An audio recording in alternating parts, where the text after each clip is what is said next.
Kaukolämpö on Kauhavan kaupungin 100% omistama yhtiö, jonka päätehtävä on tuottaa alueelle edullista ja ympäristöystävällistä lämmitystä.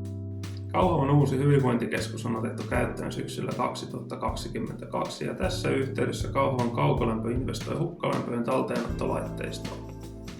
Laitteistolla kiinteistöllä syntyvät hukkalämmöt siirretään kaukolämpöverkostoon.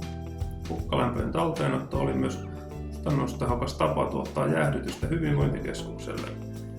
Investoinnille saatiin Business Finlandin energiatukea.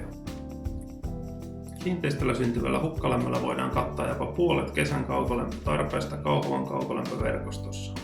Vuositasolla energiamäärä vastaa noin 3% tarpeesta. Talteenottamalla hukkalämmöt kiinteistöstä säästetään sekä kustannuksissa että myös pienennetään kaukolämmön tuotannossa syntyviä päästöjä.